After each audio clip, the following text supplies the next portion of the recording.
court date. Joining me now, Congressman Elijah Cummings, Democrat from Maryland. He's the ranking member of the House Committee on Oversight and Government Reform. And Congressman, your reaction to today's news?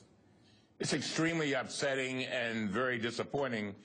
And it's clear, Chris, that there is a culture problem in the Secret Service. And the idea that the first family could be in that kind of a situation is just unheard of. I mean, and so we've got to address this, and we've got to address it immediately. From your standpoint, as the House committee that's tasked with oversight, what are the questions you have? I understand there's a hearing. I believe there's a hearing tomorrow, actually, subcommittee hearing tomorrow. What are the questions you have? What are the questions you want answered?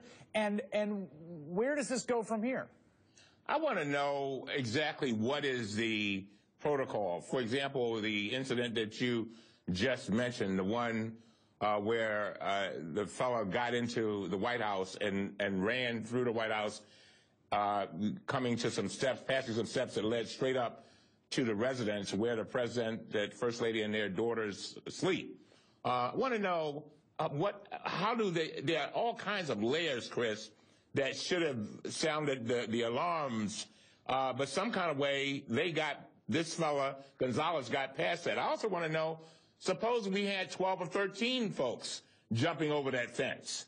What would have happened then?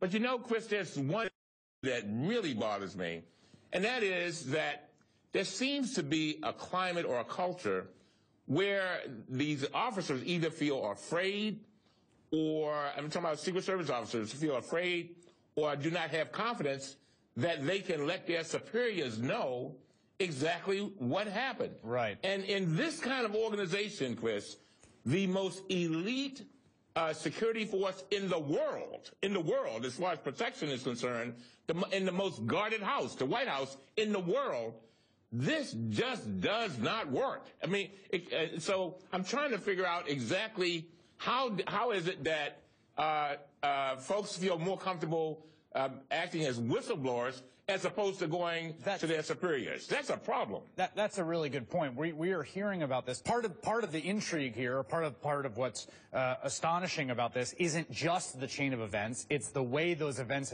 have come to light. Right. That's right. And the trajectory of that information, which essentially seems to be, rather than the Secret Service being forthcoming about something that I think we would all agree is something the public has a right to know, we are getting this through back channels that apparently are being brought before House members.